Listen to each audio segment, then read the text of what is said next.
예수의 유일성 10번째 시간 제4과 예수 그리스도의 부활. 학습 목표: 그리스도의 부활의 중요성과 그 사실이 우리 각 개인에게 어떻게 적용되어지는지를 알고자 한다. 오늘의 외울 말씀 고린도전서 15장 3절 4절. 내가 받은 것을 먼저 너희에게 전하느니 이는 성경대로 그리스도께서 우리 죄를 위하여 죽으시고 장사 지낸 바 되셨다가 성경대로 사흘 만에 다시 살아나사. 예수님의 십자가 사건 후에 그의 제자들과 그를 따르던 무리들은 낙심과 공포에 사로잡혀 모두 헤어져 버렸다. 이때 그를 반대했던 사람들은 승리를 자축하였다. 그러나 십자가 사건 3일 후에 기적은 일어났다. 예수님께서 죽은 자 가운데서 살아나신 것이다. 그 후 수주일이 지난 뒤 한때는 겁장이었던 제자들이 그의 부활을 담대하게 전하게 되었다. 이 부활 사건은 역사의 모든 방향을 바꾸어 놓았다. 예수 그리스도를 따르는 무리들은 죽어버린 스승의 윤리적 규범을 따르는 자들이기보다는 오히려 부활하신 주님과 끊임없이 사귐을 갖는 자들이었다. 예수 그리스도는 오늘도 살아계셔서 그를 믿고 따르는 사람들의 생활 속에서 활동하시기를 간절히 기다리시고 계신다. 실제적인 차이: 필립스는 그의 개척교회에 보내는 편지에서 이렇게 말하고 있다.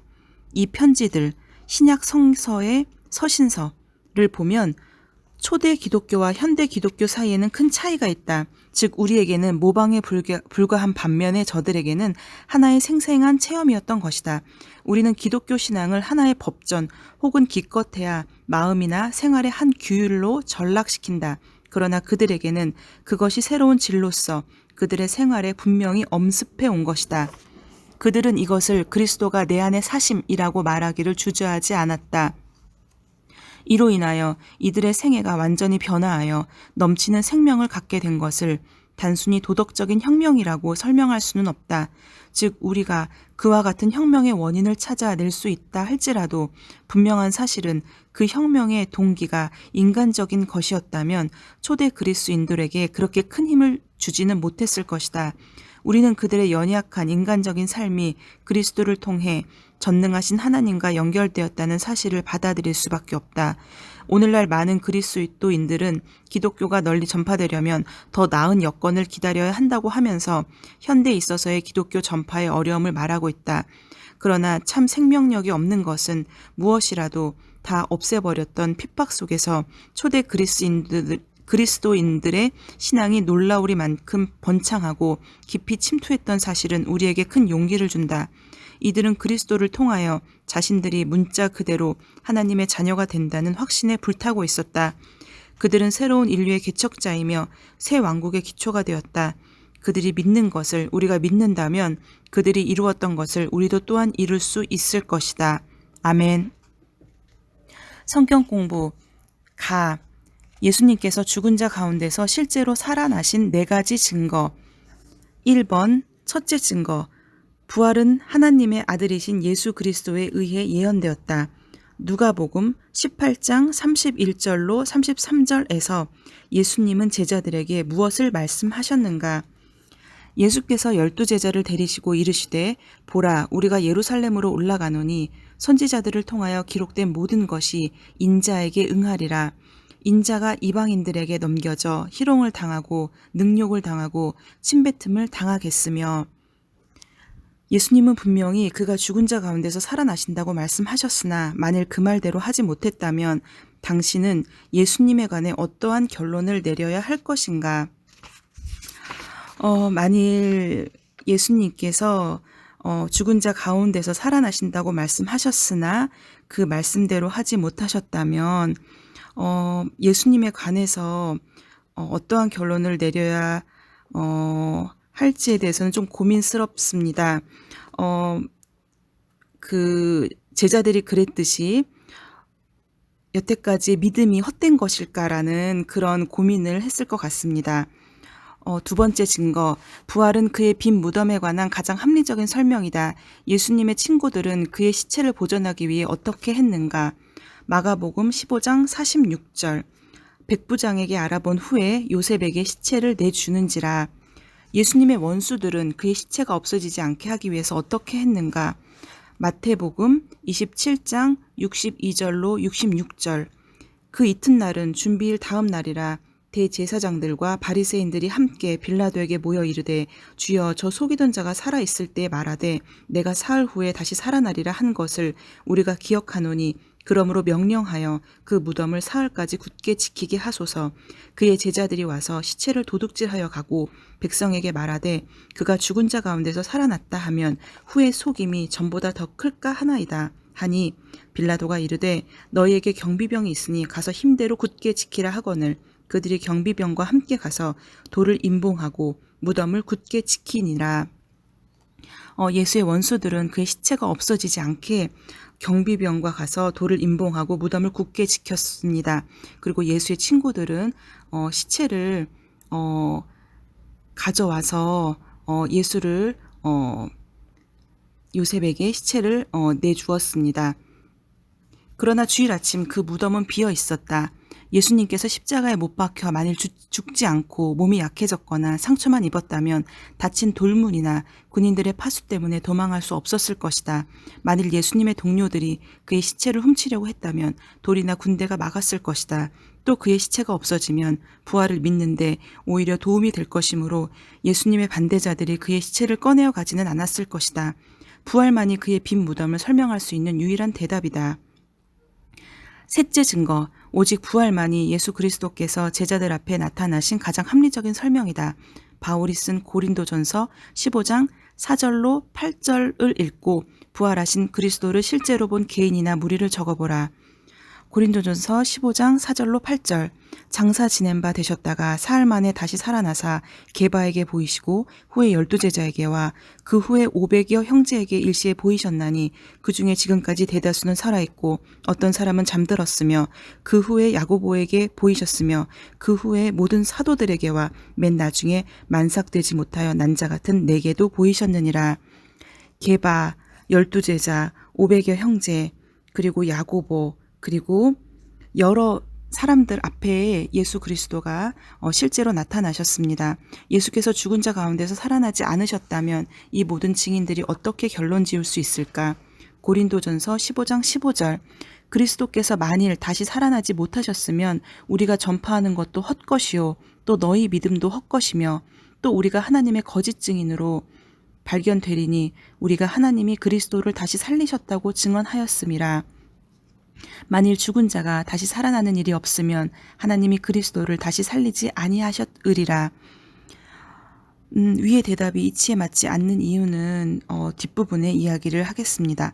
만일 그리스도께서 살아나지 않으셨다면 어떤 일이 있을 수 있겠는가? 고린도전서 15장 17절. 그리스도께서 다시 살아나신 일이 없으면 너희의 믿음도 헛되고 너희가 여전히 죄 가운데 있을 것이요. 그리스도께서 제자들에게 나타나셨을 때 그것이 환상이 아닌 것을 증명하기 위해 어떻게 하셨는가? 이 말을 할 때 예수께서 친히 그들 가운데 서서 이르시되 너희에게 평강이 있을지어다 하시니 그들이 놀라고 무서워하며 그 보는 것을 영으로 생각하는지라. 예수께서 이르시되 어찌하여 두려워하며 어찌하여 내 마음에 의심이 일어나느냐. 내 손과 발을 보고 나인 줄 알라. 또 나를 만져보라. 영은 살과 뼈가 없으되 너희 보는 바와 같이 나는 있느니라. 이 말씀을 하시고 손과 발을 보이시니 그들이 너무 기쁨으로 아직도 믿지 못하고 놀랍게 여길 때 이르시되 여기 무슨 먹을 것이 있느냐 하시니 이에 구운 생선 한 토막을 드리니 받으사 그 앞에서 잡수시더라. 넷째 증거, 부활은 교회 창설의 유일한 합리적 설명이다. 주님이 부활하신 수주일 후 오순절에 베드로가 설교했고 그리스도 교회가 시작되었다. 이때 그의 설교의 주제는 무엇이었겠는가? 사도행전 2장 14절로 36절 말씀. 베드로가 11사도와 함께 서서 소리를 높여 이르되 유대인들과 예루살렘에 사는 모든 사람들아 이 일을 너희로 알게 할 것이니 내 말에 귀를 기울이라. 때가 제3시니 너희 생각과 같이 이 사람들이 취한 것이 아니라 이는 곧 선지자 요엘을 통하여 말씀하신 것이니 일렀으되 하나님이 말씀하시기를 말세에 내가 내 영을 모든 육체에 부어주리니 너희의 자녀들은 예언할 것이요 너희의 젊은이들은 환상을 보고 너희의 늙은이들은 꿈을 꾸리라. 그때 내가 내 영을 내 남종과 여종들에게 부어 부어주리니 그들이 예언할 것이요 또 내가 위로 하늘에서는 기사를 아래로 땅에서는 징조를 베풀리니 곧 피와 불호가 연기로다. 주의 크고 영화로운 날에 이르기 전에 해가 변하여 어두워지고 달이 변하여 피가 되리라. 누구든지 주의 이름을 부르는 자는 구원을 받으리라 하였느니라. 이스라엘 사람들아 이 말을 들으라. 너희도 아는 바와 같이 하나님께서 나사렛 예수로 큰 권능과 기사와 표적을 너희 가운데서 베푸사 너희 앞에서 그를 증언하셨느니라. 그가 하나님께서 정하신 뜻과 미리 아신 대로 내준 바 되었거늘 너희가 법 없는 자들의 손을 빌려 못 박아 죽었으나 하나님께서 그를 사망의 고통에서 풀어 살리셨으니 이는 그가 사망에 매어 있을 수 없었음이라. 다윗이 그를 가리켜 이르되 내가 항상 내 앞에 계신 줄을 배웠으며 나로 요동하지 않게 하기 위하여 그가 내 우편에 계시도다. 그러므로 내 마음이 기뻐하였고 내 혀도 즐거워하였으며 육체도 희망에 거하리니 이는 내 영혼을 음부에 버리지 아니하시며 주의 거룩한 자로 썩음을 당하지 않게 하실 것이미로다. 주께서 생명의 길을 내게 보이셨으니 주 앞에서 내게 기쁨이 충만하게 하시리로다 하였으므로 형제들아 내가 조상 다윗에 대하여 담대히 말할 수 있노니 다윗이 죽어 장사되어 그 묘가 오늘까지도 우리 중에 있도다. 그는 선지자라 하나님이 이미 맹세하라 그 자손 중에서 한 사람을 그 위에 앉게 하리라 하심을 알고 미리 본고로 그리스도의 부활을 말하되 그가 음부에 버림이 되지 않고 그의 육신이 썩음을 당하지 아니하시리라 하더니 이 예수를 하나님이 살리신지라 우리가 다 이 일의 증인이로다. 하나님이 오른손으로 예수를 높이심에 그가 약속하신 성령을 아버지께 받아서 너희가 보고 듣는 이것을 부어 주셨으니라. 다윗은 하늘에 올라가지 못하였으나 친히 말하여 이르되 주께서 내 주에게 말씀하시기를 내가 내 원수로 내 발등상이 되게 하기까지 너는 내 우편에 앉아 있으라 하셨도다 하였으니 그런즉 이스라엘 온 집은 확실히 알지니 너희가 십자가에 못 박은 이 예수를 하나님이 주와 그리스도가 되게 하셨느니라 하니라. 아멘. 이 설교의 주제는 하나님께서는 여러분이 십자가에 못 박은 이 예수님을 주님과 메시아로 삼으셨다는 그런 내용입니다. 예수님의 시체가 아직 무덤에 있었다면 청중들은 베드로의 설교에 어떤 반응을 보였을까? 믿지 않았을 것입니다. 그러나 그들은 어떤 반응을 보였는가? 사도행전 2장 37절, 38절, 41절, 42절. 그들이 이 말을 듣고 마음에 찔려 베드로와 다른 사도들에게 물어 이르되 형제들아 우리가 어찌할꼬 하거늘 베드로가 이르되 너희가 회개하여 각각 예수 그리스도의 이름으로 세례를 받고 죄 사함을 받으라. 그리하면 성령의 선물을 받으리니 그 말을 받은 사람들은 세례를 받음에 이날의 신도의 수가 3,000이나 더하더라. 그들이 사도의 가르침을 받아 서로 교제하고 떡을 떼매 오로지 기도하기를 힘쓰니라.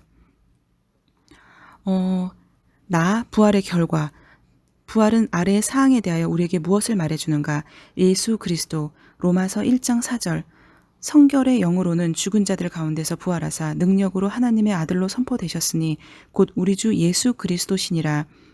하나님께서 지금 우리의 삶에 역사하시는 힘 에베소서 1장 19절 20절 그의 힘의 위력으로 역사하심을 따라 믿는 우리에게 베푸신 능력의 지극히 크심이 어떠한 것을 너희로 알게 하시기를 구하노라. 그의 능력이 그리스도 안에서 역사하사 죽은 자 가운데서 다시 살리시고 하늘에서 자기의 오른편에 앉히사 하실 수 있는 자의 역사로 우리의 낮은 몸을 자기 영광의 몸의 형체와 같이 변하게 하시리라. 만일 예수님의 부활의 기적을 우리가 믿을 수 있다면 그의 다른 기적들도 믿는 것이 논리적으로 타당하다고 생각하는 이유는 무엇인가? 만일 예수님의 부활을 우리가 믿는다면 다른 기적들도 믿는 것이 논리적으로 타당한데 왜냐하면 그는 만물을 자기에게 복종하게 하실 수 있는 자로서 모든 것을 하실 수 있는 분이시기 때문입니다. 자, 적용해 보겠습니다. 히브리서 13장 8절에서 예수님은 어제나 오늘이나 동일하시며 우리의 삶을 변화시킬 수 있다고 말씀하십니다. 당신의 삶을 예수님께 맡긴다면 어떻게 달라지겠습니까? 저의 경우에 가장 처음으로 마음의 평안과 걱정이 덜어지는 것, 이러한 변화가 나타났습니다. 주님께 모든 것을 맡김으로써 사람의 힘으로 모든 것이 될 수 없다는 것을 알게 되었습니다. 어떻게 하면 그의 부활의 생명이 당신의 일상 속에서 나타날 수 있겠는가? 하나님께서 하시는 말씀을 통해서 매일매일 반복함으로써 저의 일상생활 속에서 부활의 생명을 느낄 수 있습니다. 만일 예수님께서 부활하지 않았다면 당신은 현재 어떠한 삶을 살고 있겠는가? 부활이 사실이 아니고 예수님께서 부활하지 않았다면 우리의 믿음이 헛된 것이고 우리의 전도가 헛된 것이고 그리고 성경에서 말하는 사도들의 증언들이 거짓입니다. 그리고 무엇보다도 여전히 새 피조물이 되지 못하고 죄 가운데 사는 우리가 될 것입니다. 그리고 무엇보다도 성도인 우리는 예수의 부활이 없다면 이 세상에서 가장 불쌍한 사람들로 남게 될 것입니다. 로마서의 저자이며 14년간 러그비 학교의 교장으로 있었던 토마스 아놀드는 옥스퍼드 대학의 현대사학과 주임으로 임명되었을 때 부활의 역사적 확실성에 대한 그의 신앙을 아래와 같이 간증하였다. 예수 그리스도의 생애와 죽음 그리고 부활에 대하여 만족할 만한 증거를 제시할 수 있다. 일반적으로 부정적인 논증 가운데서 긍정적인 논증을 구별해낸다는 것은 아주 유익한 일이다. 수많은 사람들이 마치 재판정에서 가장 중대한 사건을 처리하듯이 매우 신중하고 철저하게 부활을 조사해왔다. 나 자신도 다른 사람을 설득시키기 위해서가 아니라 나 스스로 만족스러운 답을 얻기 위해서 여러 번 조사를 시도했다. 나는 여러 해 동안 다른 시대의 역사에 대해 연구하고 저자와 기록들의 증거를 고찰해 보았다. 그러나 하나님께서 우리에게 주신 가장 위대한 기적, 즉 예수 그리스도께서 죽으셨고 죽은 자 가운데서 다시 살아나신 사건보다 더 완전히 증명될 수 있는 사실들이 인류 역사에는 없다는 것을 알았다. 아멘. 오늘은 제4과 예수 그리스도의 부활에 대해서 공부해 보았습니다. 그리스도가 내 안에 사심이라고 말하기를 주저하지 않는 오늘 하루가 되기를 소망합니다. 샬롬.